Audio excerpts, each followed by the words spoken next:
Hello everyone, मेरा नाम है सुल्तान और आज हम पढ़ने जा रहे हैं नंबर सिस्टम। बिल्कुल बेसिक से स्टार्ट करेंगे हम। ठीक है, तो शुरू करते हैं बिना टाइम वेस्ट किए कि नेचुरल नंबर्स क्या होते हैं। नेचुरल नंबर्स वो वाले नंबर्स होते हैं जो हमारे पास काउंटिंग नंबर्स होते हैं, जैसे 1 2 3 4 5 6 7 8 9 अप टू इन्फिनिटी। हम क्या उनको बोलते हैं, नेचुरल नंबर्स बोलते हैं। अब नेचुरल नंबर्स में ही अगर हम किसको इंक्लूड कर दें, ज़ीरो को इंक्लूड कर दें, तो उनको हम क्या बोलते हैं, होल नंबर्स बोलते हैं। फिर इंटीजर्स क्या होते हैं, इंटीजर्स क्या हो जाते हैं हमारे पास कि होल नंबर्स में हम क्या नेगेटिव वाली टर्म्स को भी इंक्लूड कर दे तो उनको हम क्या बोलते हैं, इंटीजर्स बोलते हैं। या इसको और डेफिनेशन आ जाती है कि हम अगर इसको नंबर लाइन पे डिनोट करें तो उसको हम इंटीजर्स बोलते हैं। ठीक है, इवन नंबर्स आगे जो हमारे पास 2 से डिवाइड होते हैं, ऑड नंबर आगे हमारे पास जो 2 से डिवाइड नहीं होते हैं। अब आ जाते हैं हमारे पास रेशनल नंबर। रेशनल नंबर्स हमारे पास वो वाले नंबर्स होते हैं जिनको हम P/Q की फॉर्म में लिख सकते हैं। और क्या कर सकते हैं, और कौन सा और क्या होता है कि रेशनल नंबर्स वो वाले नंबर्स होते हैं जो हमारे पास नॉन टर्मिनेटिंग हो but repeating are also rational numbers. मतलब कि रेशनल नंबर्स हमारे पास वो वाले नंबर्स होते हैं जो हमारे पास नॉन टर्मिनेटिंग होते हैं। नॉन टर्मिनेटिंग मतलब जो ख़त्म नहीं हो रहे होते हैं, जैसे 1/3 है हमारे पास, ये ख़त्म नहीं होगा, ये क्या हमारे पास चलता रहेगा। क्या आएगा, ये 0.333333 आता जाएगा अप टू सो वन। तो ये क्या है हमारे पास रिपीटिंग हो रहा है ना, 3333 रिपीट हो रहा है लेकिन ख़त्म नहीं हो रहा। तो इनको भी हम क्या बोलते हैं, रेशनल नंबर्स बोलते हैं। क्यों बोलते हैं, क्योंकि इनको हम P/Q की फॉर्म में लिख सकते हैं। इनको हम P/Q की फॉर्म में लिख सकते हैं।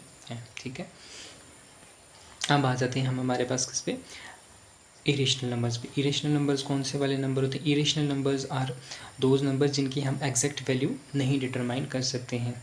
क्या होते हैं हमारे पास रेशनल नंबर्स, ऐसे नंबर्स जिनकी हम एग्जैक्ट वैल्यू डिटरमाइन नहीं कर सकते हैं। जैसे आगे हमारे पास पाई क्या होता है, हमारे पास 22/7 होता है ना। इसको हम करते जाएंगे तो ये नेवर एंडिंग हो जाएगा हमारे पास। ठीक है, ये ख़त्म ही नहीं होगा, ये आगे चलता ही जाएगा।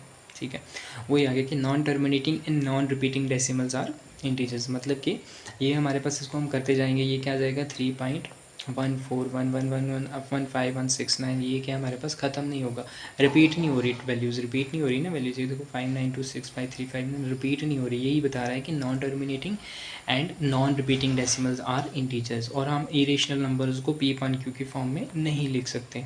ठीक है, अगर P/Q की फॉर्म में लिख दिया तो वो हमारे पास रेशनल नंबर्स होंगे ना, तो इनको हम इसकी फॉर्म में नहीं लिख सकते। ठीक है, ये वाली रेशनल नंबर्स भी हमारे पास हो गए। ठीक है, जैसे natural numbers are always positive, whole numbers include zero, integers are include negative numbers. ठीक है, even numbers divisible by 2, odd number divisible by 2, rational numbers P/Q, Q does not equal to 0, और इनको हम P/Q की form में नहीं लिख सकते। ठीक है, फिर आ जाते हैं हमारे पास क्या, प्राइम नंबर्स आ जाते हैं। प्राइम नंबर्स क्या नंबर्स होते हैं जिसके एग्जैक्ट दो फैक्टर्स होते हैं। कौन कौन से होते हैं वो दो फैक्टर, 1 एंड इटसेल्फ। ठीक है, जैसे यहाँ पे हमारे पास 13 प्राइम नंबर है हमारे पास एक, तो इसके कौन से फैक्टर्स हैं हमारे पास, इसके खाली दो ही फैक्टर, कौन सा, 1 और इटसेल्फ, मतलब 13, इसके दो ही फैक्टर है और कोई भी इसका फैक्टर नहीं है। तो इसीलिए इसकी वजह से हम इनको क्या बोलते हैं, प्राइम नंबर्स बोलते हैं। ठीक है, जिसके खाली दो फैक्टर्स हो, 1 and itself is known called as prime numbers. अब इसके बेस्ड हमारे पास क्या, हमारे पास क्वेश्चंस आ जाते हैं, इसके ऊपर हमारे पास क्या क्वेश्चंस डायरेक्ट आ जाते हैं कि बताओ जी कि 1 से 50 के बीच में कितने प्राइम नंबर होते हैं, 50 से 100 के बीच में कितने प्राइम नंबर होते हैं, या 1 to 100 इतने प्राइम नंबर्स हैं। तो कोई और क्वेश्चन उससे रिलेट करके पूछ लेते हैं। ठीक है, तो हमें ये चीज़ें याद रखने की। Total prime number between 1 to 15 कितने होते हैं, 15। Total prime number between 15 to 100 कितने होते हैं, 10। Total prime number between 100 to 150 कितने होते हैं, 10। और total prime number between 150 to 200 कितने हमारे होते हैं, हमारे पास 11 होते हैं। यहाँ तक आपको 200 तक क्या रखना है, हमें याद रखना है कि 150 के और 200 के बीच में कितने होते हैं, 11 होते हैं। 15, 10, 10 और 11, ये हमने याद रखने हैं। ये हमें क्वेश्चंस में आगे इस्तेमाल होंगे, यूज़ करेंगे हम इनको। ठीक है, ये बेसिक टर्मिनोलॉजीज बता रहा हूँ मैं आपको। ठीक है, फिर उसके बाद क्या जाते हैं कंपोजिट नंबर। कंपोजिट नंबर्स क्या होते हैं, जिसके दो से क्या होते हैं, ज़्यादा फैक्टर होते हैं। इसके दो से ज़्यादा फैक्टर्स हैं ना हमारे पास, जैसे 4 आ गया, 4 के क्या आ गया हमारे पास, 2 आ गया। ठीक है, 1 आ गया और ये खुद 4 आ गया, तो 2 से ज़्यादा फैक्टर्स आ गए, इसीलिए हम इनको क्या बोलते हैं, कंपोजिट नंबर। कंपोजिट नंबर्स वो होते हैं जिनके हमारे पास क्या 2 से ज़्यादा फैक्टर्स होती हैं। आप देखते हैं हम कि को प्राइम नंबर्स क्या होते हैं। 2 numbers are called coprime numbers if there HCF is 1। ठीक है, अगर उनका HCF क्या होगा, हमारे पास 1 होगा। जैसे 2 और 3 के बीच में कोई भी, और इनका HCF क्या होगा, कोई कॉमन फैक्टर है ही नहीं। जैसे इसका क्या आ गया, 2 का 2 आ गया। और जैसे मैं आपको दिखाता हूँ अच्छे से, कि क्यों बोल रहे हैं इसको। जैसे ये क्या हमारे पास क्या 2 और ये आ गया 3, इसके फैक्टर्स क्या है हमारे पास 2 और 1, इसके फैक्टर्स क्या है हमारे पास 3 और 1। एचसीएफ क्या होता है, इनका हाईएस्ट कॉमन फैक्टर, कॉमन का मतलब कॉमन आ गया ना, तो इनमें हाईएस्ट कॉमन नंबर कौन सा है हमारे पास 1 ही है ना, तो यही क्या आ गया इसका हाईएस्ट कॉमन फैक्टर आ गया, तो इसका हाईएस्ट कॉमन फैक्टर क्या है हमारे पास 1 आ गया। ठीक है, इसलिए हम इनको क्या बोलते हैं कि coprime numbers are those numbers जिनका क्या है हमारे पास एचसीएफ क्या होता है 1 होता है। और क्या होता है हमारे पास कि कंसेक्यूटिव इंटीजर्स होते हैं जो, वो भी हमारे पास क्या होते हैं को प्राइम पेयर बनाते हैं, जैसे 5 और 6 आ गया, 7 और 8 आ गया। ठीक है, ये कंसेक्यूटिव नंबर्स हैं ना 7 8, ये कंसेक्यूटिव इंटीजर्स हैं हमारे पास। ठीक है, तो ये क्या गया हमारे पास क्या बनाते हैं आपस में को प्राइम पेयर बनाते हैं। क्यों बनाते हैं को प्राइम पेयर, देख लेते हैं कि 5 के हमारे पास क्या आ गए, 5 के हमारे पास फैक्टर्स कौन कौन से आ गए, 5 आ गया है और 1 आ गया हमारे पास 1, और 6 के क्या आ गए हमारे पास 3 2 और 1 और 6।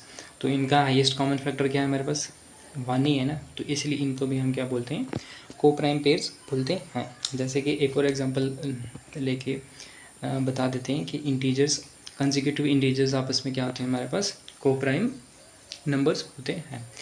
जैसे 4 और 5 ले लेते, 3 और 4 ले लेते, 11 और 12 ले लेते हैं, 11 और 12। 11 हमें पता है प्राइम नंबर होता है, और इसके हमारे पास 2 ही फैक्टर होंगे, एक होगा 11 और एक होगा 1।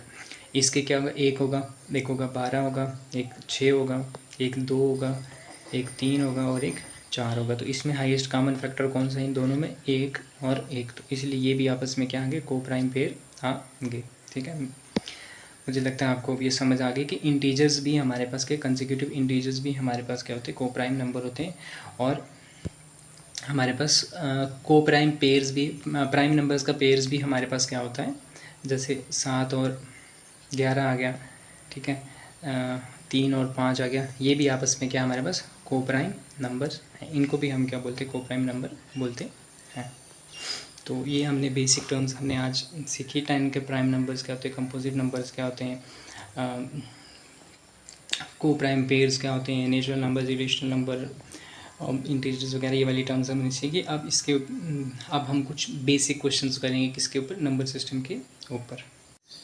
जैसे अब हम करेंगे किसको लेके, नंबर सिस्टम में। अब हम कुछ क्वेश्चंस करेंगे कि प्लेस वैल्यू और फेस वैल्यू क्या होती है। सबसे पहले मैं बता दूं आपको कि प्लेस वैल्यू क्या होती है। प्लेस वैल्यू वो वाली वैल्यू होती है जिसके ऊपर, जिस प्लेस पे कोई नंबर बैठा हुआ है। ठीक है, जैसे 6 की प्लेस वैल्यू क्या आ जाएगी हमारे पास, यहाँ पे आ गई ये वंस, 8 की आ गई वंस, टेंस, 100, 1000, 10,000 एंड लाख। ठीक है, वंस, टेंस, 100, 1000, 10,000 और लाख, फिर 10 लाख, ये वाली वैल्यूज़ हमने पढ़ी हुई है ना, हमने पहले से ये चीज़ें पढ़ी हुई हैं। तो प्लेस वैल्यू क्या आ गई, कोई नंबर अगर 1000 की प्लेस वैल्यू पे होगा, मान लेते हैं कि 6 किसकी प्लेस वैल्यू पे है, 1000 की प्लेस वैल्यू पे है, तो 6 की प्लेस वैल्यू क्या आ जाएगी हमारे पास 6000 आ जाएगी हमारे पास। और अगर कोई मान लेते हैं कोई नंबर यहाँ पे 8 है, तो इसकी प्लेस वैल्यू क्या आ जाएगी हमारे पास 8 लाख आ जाएगी हमारे पास। इसकी क्या प्लेस वैल्यू कितनी आ जाएगी 8 लाख। कोई मान लेते हैं यहाँ पे है, यहाँ पे कोई नंबर मान लेते हैं 4 है, तो इसकी प्लेस वैल्यू कितनी आ जाएगी हमारे पास 40 आ जाएगी। प्लेस वैल्यू की कौन सी प्लेस पे कौन सा नंबर बैठा हुआ है उसको हम क्या बोलते हैं, प्लेस वैल्यू बोलते हैं। और हमारे पास फेस वैल्यू क्या आती है हमारे पास, कि नंबर हमारे पास दिख कैसा रहा है, मतलब दिख कैसा रहा है हमारे पास, ये नंबर हमारे पास दिख कैसा रहा है, मतलब 8 की फेस वैल्यू क्या है 8 है, 3 की फेस वैल्यू क्या है 3 है, 7 की फेस वैल्यू क्या है 7 है। तो ये आ गया हमारे पास क्या प्लेस वैल्यू और फेस वैल्यू। ठीक है, तो ये बता रहा है कि कितने times is the place value of 6 that of the place value of 4, मतलब 4 के कितने टाइम्स करेंगे हम के 6 की प्लेस वैल्यू के बराबर आ जाएगी। 4 की प्लेस वैल्यू को कितने टाइम्स हम मल्टीप्लाइड करेंगे कि 6 की प्लेस वैल्यू आ जाएगी हमारे पास। तो 6 की प्लेस वैल्यू क्या है हमारे पास 60,000, 6 की प्लेस वैल्यू 60,000 है ना, वंस, टेंस, 100, 1000 एंड 10,000, ये क्या है हमारे पास 5,67,438 है। तो 6 की प्लेस वैल्यू क्या आ जाएगी 60,000, 6 की प्लेस वैल्यू क्या आ जाएगी हमारे पास 60,000। और 4 की प्लेस वैल्यू क्या है हमारे पास वंस, टेंस एंड हंड्रेड्स, 4 की प्लेस वैल्यू क्या है 100। तो कितना आ गया हमारे पास 4 की प्लेस वैल्यू क्या आ गई इतनी हमारे पास, 4 की प्लेस वैल्यू कितनी आ गई हमारे पास 400। 4 की प्लेस वैल्यू कितनी आ गई हमारे पास 400। 6 की प्लेस वैल्यू कितनी आ गई हमारे पास 60,000। तो कितने टाइम्स है वो हमने निकालना है, तो क्या आ जाएगा हमारे पास, ये आ गया हमारे पास 60,000 अपॉन 400, तो ये कितना आ जाएगा हमारे पास 15 4 ज़ार 60, तो कितना आंसर आ जाएगा इसका 150, कि 150 टाइम्स 400 करेंगे तो हमारे पास 60,000 आ जाएगा हमारे पास क्या इसका आंसर। ठीक है, मतलब कितने टाइम्स करेंगे हम 400 को कि 6 की प्लेस वैल्यू के बराबर हो जाएगा। तो यही था हमारे पास उसका आंसर। अब बताना है हमने क्या, प्रोडक्ट ऑफ क्या, place value and face value, किसके, 4 के प्लेस वैल्यू भी देखनी है और फेस वैल्यू भी देखनी है, तो उसका प्रोडक्ट हमें बताना है। तो 4 की प्लेस वैल्यू क्या है हमारे पास, 1s 10s 100 एंड 1000, क्या है हमारे पास 4 की प्लेस वैल्यू, क्या है हमारे पास 4000, और 4 की फेस वैल्यू क्या है, 4 हमें दिख कैसा रहा है, तो वो 4 है, तो इसका आंसर क्या आ जाएगा, 4 4 ज़ा 16, तो 16,000 क्या आ जाएगा इसका आंसर आ जाएगा। अब हमारे पास हमने क्या बताना है कि नेचुरल नंबर्स बताने किसके बिटवीन में, √80 और √800 के बीच में हमने क्या बताने हैं, नेचुरल नंबर्स बताने हैं। उससे पहले मैं आप लोगों को एक फार्मूला बता देता हूँ कि अगर कोई दो नंबर्स होंगे, जैसे ए और बी होगा, हमें पूछा होगा कि इंक्लूडिंग दीज टू नंबर्स बताओ कि इनके बीच में कितने नंबर्स हैं। इंक्लूडिंग जब क्या कर रहे होंगे, हम इंक्लूड कर रहे होंगे, क्या कर रहे होंगे, इंक्लूड कर रहे होंगे, तो इनके बीच में क्या बताने हमने, नेचुरल नंबर्स बताने। तब हम इसको कैसे करते हैं, b माइनस a प्लस 1, जब हम इंक्लूड कर रहे होते तब हम ये वाला फार्मूला लगाएंगे कि ए और बीच के बीच में कितने नंबर्स हैं इंक्लूडिंग ए एंड बी। और जब हमें क्या करना होगा, एक्सक्लूड करना होगा, जब हमें बोला होगा कि एक्सक्लूडिंग दीज टू नंबर्स बताओ जी हमारे पास इनके बीच में कितने, बिटवीन में कितने प्राइम नंबर्स या कोई भी नंबर्स हैं। ठीक है, दो नंबर्स थे हमारे पास ए और बी, तो हमने बोलना है कि इनके बिटवीन में कितने नेचुरल नंबर्स हैं एक्सक्लूडिंग दीज टू नंबर्स। तो तब हम क्या करेंगे, b माइनस ए और -1, ये वाला फार्मूला लगाएंगे। ये वाला फार्मूला आप नोट डाउन कर लो, ये इंपॉर्टेंट है। ठीक है, अब हमें पता है कि 80 क्या है हमारे पास, 80 की वैल्यू क्या है हमारे पास, √80 है ना। √80 को हम कैसे लिख सकते हैं, जैसे 9 का स्क्वायर कितना होता है 81, तो ये कितनी आ जाएगी, 8 पॉइंट समथिंग वैल्यू आ जाएगी ना, 8 पॉइंट समथिंग वैल्यू आ जाएगी। ठीक है, 8 पॉइंट करके वैल्यू आ जाएगी, और 800 की क्या आ जाएगी हमारे पास, 28 पॉइंट समथिंग आ जाएगी, क्योंकि 28 का स्क्वायर होता है ना 784, तो ये कितनी आ जाएगी 28, हाँ ये क्या आ जाएगी 28 पॉइंट समथिंग वैल्यू आ जाएगी इसकी। तो ये बता रहा है कि इसके इधर और इसके इधर कितने नेचुरल नंबर्स हैं। तो ये क्या आ जाएगी, इसके इधर हम 9 ले लेते हैं और इसके इधर क्या, कौन सी वैल्यू लेते हैं हम 28। तो इंक्लूडिंग वाला क्वेश्चन है ये, तो इंक्लूडिंग दीज टू, तो इंक्लूडिंग दीज टू, तो ये क्या जाएगा हमारे पास 28 माइनस 9 प्लस 1, तो इसका आंसर क्या आ जाएगा हमारे पास 20। इंक्लूडिंग दीज टू था ना, इंक्लूडिंग दीज टू नंबर्स, तो कौन से नंबर्स हैं, 9 और 28 के बीच में हमने क्या बताना था, नेचुरल नंबर्स बताने थे, तो वो क्या आ गया b माइनस ए प्लस 1, तो इंक्लूडिंग दीज टू, तो इसका आंसर क्या आ जाएगा हमारे पास 20, इसका राइट आंसर आ जाएगा। ठीक है, अब बताना है कि how many composite numbers are there in 53 to 97। हमने क्या बताना है, कंपोजिट नंबर। हमने कंपोजिट नंबर पीछे पढ़ा था कि कंपोजिट नंबर्स क्या, तो कंपोजिट नंबर्स वो होते हैं जिनके 2 से ज़्यादा फैक्टर्स होते हैं, हम उनको क्या बोलते हैं, कंपोजिट नंबर बोलते हैं। अब हमें पता है कि 50 to 100 कितने प्राइम नंबर्स होते हैं, 50 to 100 कितने प्राइम नंबर्स होते हैं, 10 प्राइम नंबर्स होते हैं। 50 to 100 के बीच में कितने प्राइम नंबर्स होते हैं, 10 प्राइम नंबर्स होते हैं। ठीक है, अब हमारे पास देखते हैं, हम आगे करते हैं, 53 to 97 करना है। ठीक है, तो 51 प्राइम नंबर है, नहीं है। 52 प्राइम नंबर है, नहीं है। ठीक है, 53 प्राइम नंबर है, हाँ है। ठीक है, अब यहाँ पे 99 प्राइम नंबर है, नहीं है। 98 प्राइम नंबर है, नहीं है। 97 प्राइम नंबर है, हाँ 97 क्या हमारे पास प्राइम नंबर है।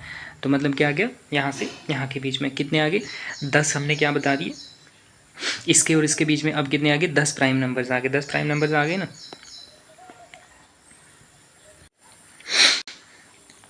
तो 53 अब हमने क्या बताना है कि इसके बीच में, ये क्वेश्चन है कि इनके बीच में कंपोजिट नंबर्स हमारे पास कितने हैं। तो 10 हम निकाल देते हैं, 10 क्या है हमारे पास, इसमें प्राइम नंबर्स है ना 10, तो 10 को हम जब निकाल देंगे तो जितने नंबर्स बचेंगे वो हमारे पास क्या होंगे, कंपोजिट नंबर्स होंगे। तो क्या इंक्लूडिंग दीज टू भी है ना, तो 97 माइनस 53 कितना होता है हमारे पास, 7 माइनस 3 कितना हो गया हमारे पास 4, 9 माइनस 5 कितना हो गया हमारे पास 4। अब ये आगे 4 टोटल नंबर्स इनके बीच में, तो 44 को हमने क्या कर देना है, 4 + 1 इंक्लूडिंग दीज टू भी है ना, तो कितने आ जाएंगे हमारे पास 45 नंबर्स आ गए, 45 नंबर्स आ गए इनके बीच में। तो 45, अब ये 10 क्या है हमारे पास इसमें प्राइम नंबर्स हैं, तो 45 में से अगर हम 10 माइनस कर देंगे तो प्राइम नंबर्स निकल जाएंगे, तो बाकी जो पीछे बचेंगे वो क्या बचेंगे हमारे पास, कंपोजिट नंबर बचेंगे। इतने कंपोजिट नंबर्स हैं कितने के बीच में, 97 और 53 के बीच में कितने कंपोजिट नंबर हैं, 35। इसका क्या आ गया, number is 40। 3 distinct prime number है जिनका सम कितना है 40 है, तो मतलब A + B + C किसके बराबर है हमारे पास, 40 के बराबर है। तो हमने बताना है कि उनका प्रोडक्ट क्या होगा, मतलब A × B × C बताना है हमने, ये हमें पूछा है और ये हमारे पास गिवन है, ठीक है।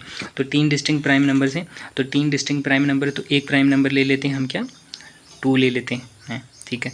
अब कितने बचे हमारे पास 38 में अब हमने इसको तोड़ना है A और B में, ठीक है।